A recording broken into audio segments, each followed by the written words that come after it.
Travis here from Silvercore. Hunting season's coming up. I'm really excited. I've got a brand new rifle. Now in past years, I've been using this guy. Awesome. I love it. Very accurate, super robust, perhaps a little impractical, weight-wise anyways.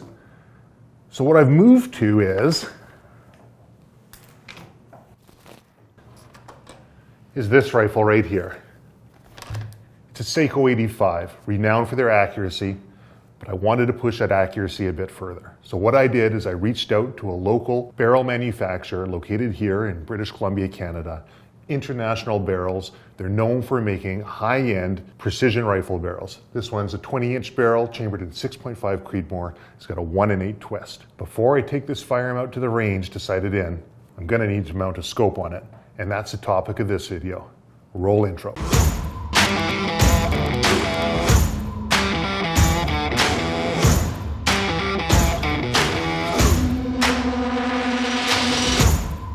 Welcome back, everybody. Like I was saying earlier, I'm very excited about this new rifle that International Barrels has put together for me. They got a pretty cool factory. I got a complete tour of it. They have millions of dollars worth of some proprietary equipment and machinery in there, and I would have loved to have been able to film some of that, but given some of their accurizing processes, which they're holding close to their chest, they've got a no camera policy there. As for an optic for this firearm, I ended up going with a Vortex Viper HS 4-16x44. Now, I've never owned a Vortex scope before, but after talking to a buddy who's a 5-time national service rifle champion, and he highly recommended them. And in fact, this is the exact same scope that he's using on his hunting rifle. I reached out to Vortex, and they ship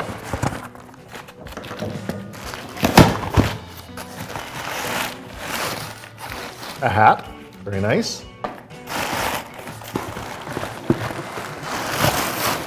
There we go. Brand new Vortex Viper HS rifle scope.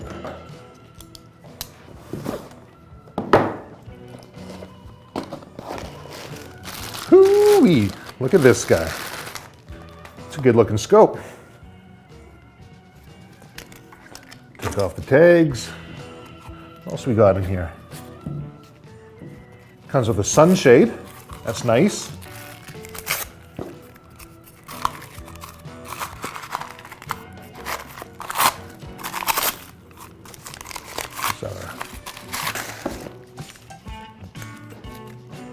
Nice machined aluminum sunshade that it comes with. Comes with instructions and of course microfiber cloth for cleaning.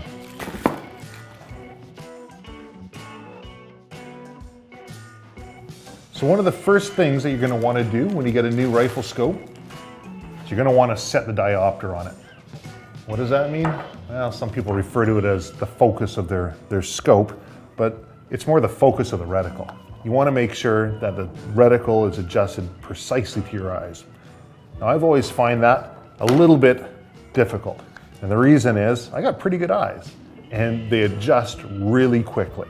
So if the reticle is a little bit out of focus and I'm looking through it, my eyes will compensate for that really quickly.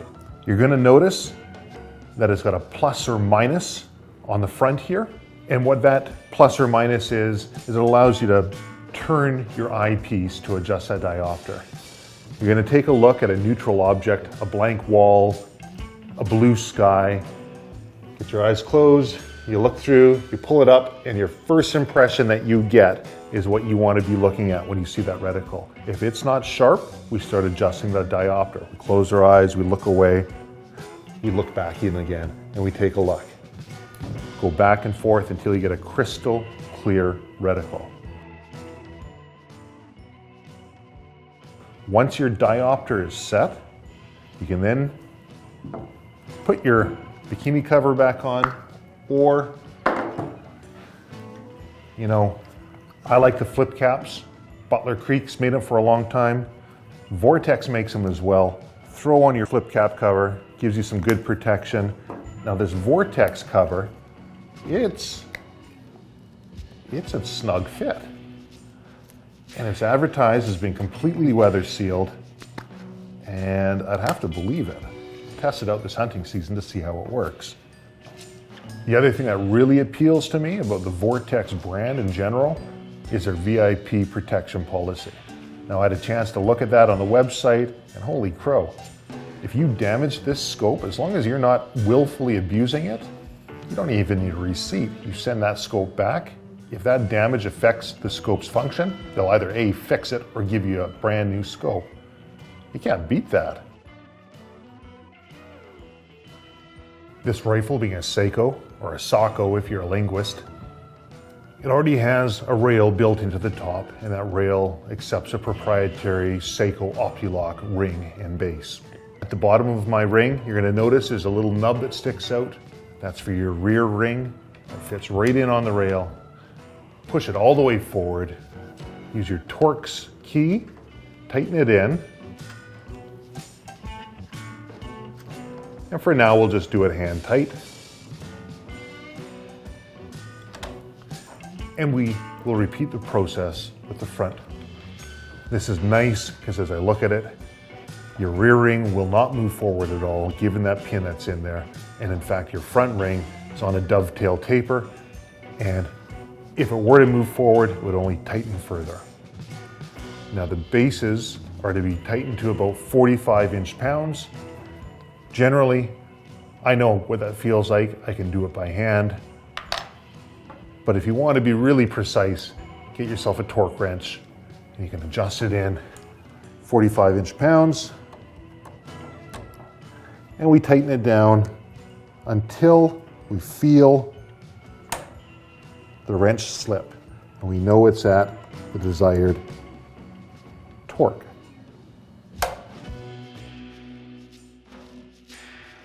All right, now that we have our rings securely fastened to the firearm, these Optilocks have a neat little innovation where they've got these plastic rings that'll actually snap around the scope. And what they're designed to do is have a nice firm grasp on the scope, reduce any marking or marring that might be transferred from the metal to metal here.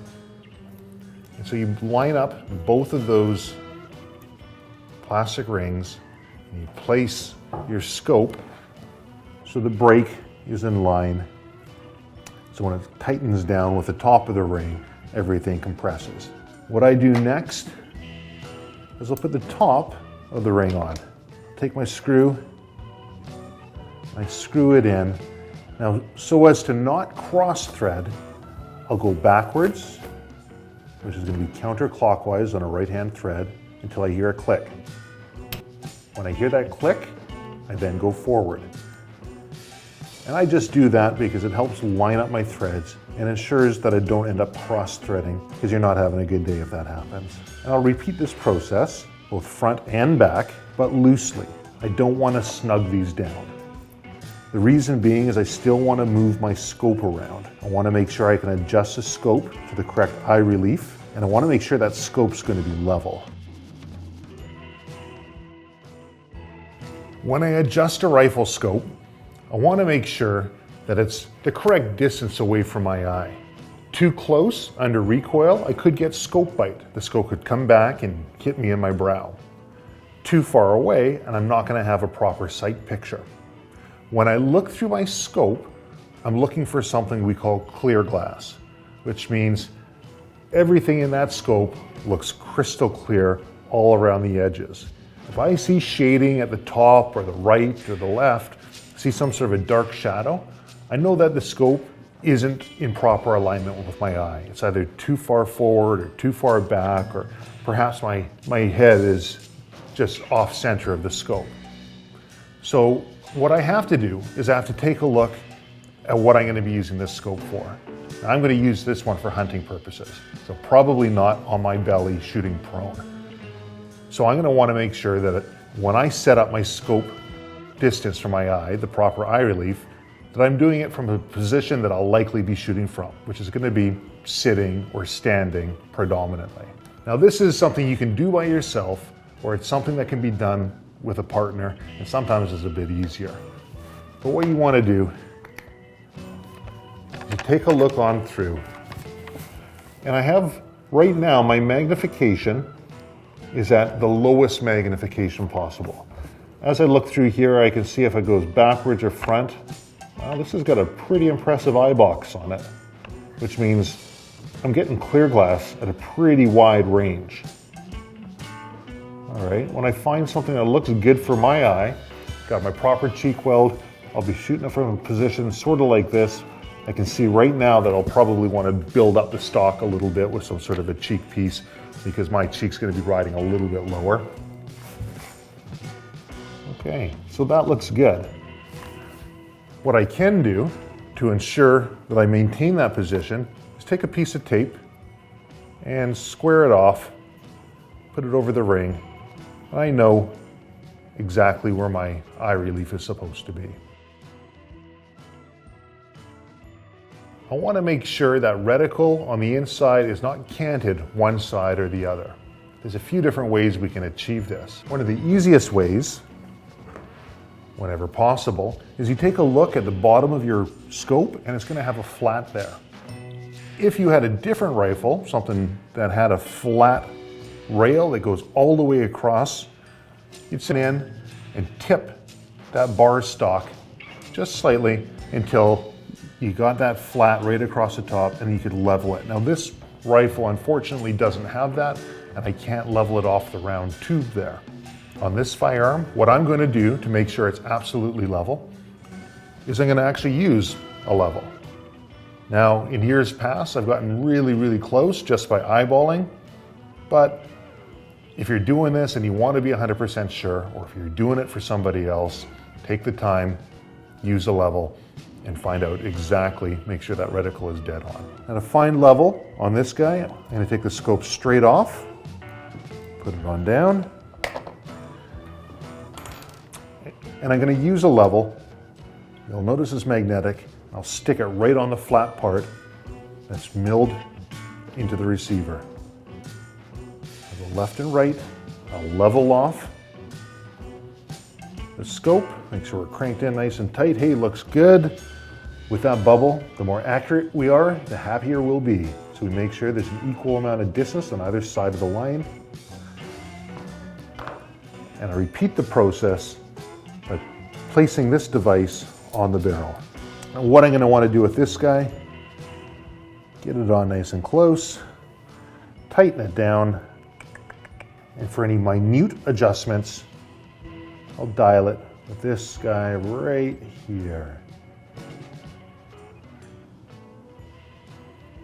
Make sure that your level is perpendicular to the bore.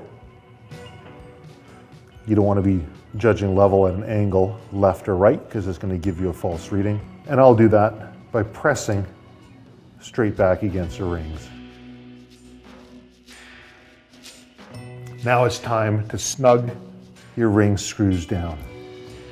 Now torque settings are something that's fairly new in the world of gunsmithing.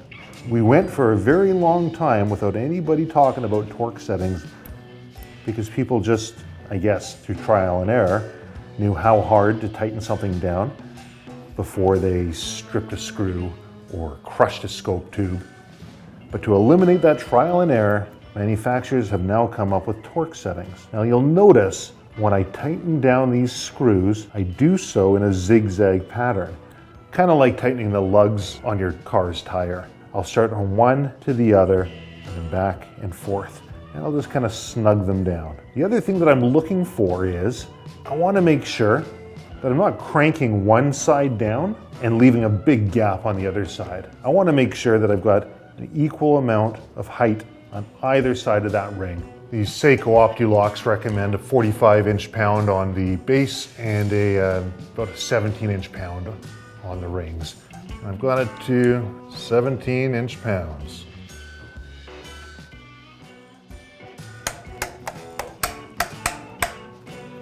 If you're the type that would like to use a thread locking compound, like a Loctite or a Permatex, which can come in a liquid or a gel type format, use blue, not red, not green, not purple.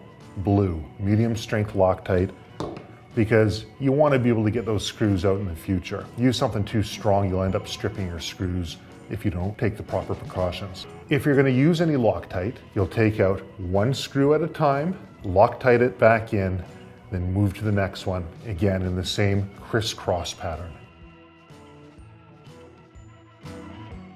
Now that we have this scope properly mounted on the firearm, we're going to want to go out and take it to the range and sight it in. Because nothing's more frustrating than trying to hit a target and not knowing where that bullet lands. One thing we can do on the range is we can start with the target a little closer to us and then work our way out. But before we even get to the range, we can do something called bore sighting. There's a number of different ways that we can bore sight a firearm, but essentially the idea behind it is you want to make sure that this scope is roughly in line with the axis of this bore. When it comes to bore sighting your firearm, one of the easiest ways to do it is to set it up in a rest such as this, or even just with a bipod and sandbags, something that's going to keep it from tipping left and right and kind of hold it nice and secure, nice and still on your target. Remove the bolt, and you're going to want to look down the barrel and line that barrel up with your target. Now there is a trick to being able to line that up accurately. And the more accurately you line that barrel up and then adjust your scope, the happier you're going to be because your bullet's going to land a lot closer to that center. So when I'm bore sighting this firearm, I'm going to treat the back of the barrel and the very front like aperture sights. So the rear sight and the front sight are going to be lined up. When I line those two up, I'm going to then line up my target so it's dead center. If it's all sandbagged and secured in, I'll adjust my elevation, I'll adjust my windage until it comes on dead center with the target. I'll take a shot and I'm going to find I'm probably going to be cutting paper, and if I did my job bore sighting this properly, I might even be pretty close to that bullseye. There are other ways to bore sight this firearm. They make some inexpensive laser inserts like the one I'm holding here. You can get pricier laser inserts, each one custom made to a different bore diameter. You can get a dummy cartridge that you can fit into the chamber and it'll emit a laser beam all the way down the bore and you line it up with the target. The downside to all of those is you need some distance in order to be able to set up your firearm. And if you're doing this in a small shop, it's going to be difficult. The other important thing to remember, anything that we stick down this bore comes out before we pull that trigger. And you might laugh, but it only takes a quick Google search to see a number of people who've made that mistake and they've had a very bad day doing so. For me, I've always liked using a basic columnator or spud to bore sight my firearm. I take it out, I've already matched up the 6.5 arbor with it, and what I do is I place this down the barrel, being very careful of my crown. I take a look down my scope and make sure it's level, and I'll dial myself in until I can see the crosshairs line up with the crosshairs on the inside. There's a little grid pattern. I'll up and down till I get there. If you like what you see here, make sure to hit that like button and let us know in the comments below. Subscribe if you already haven't, and hit that bell if you want to be notified of the next video that we put out. See you next time.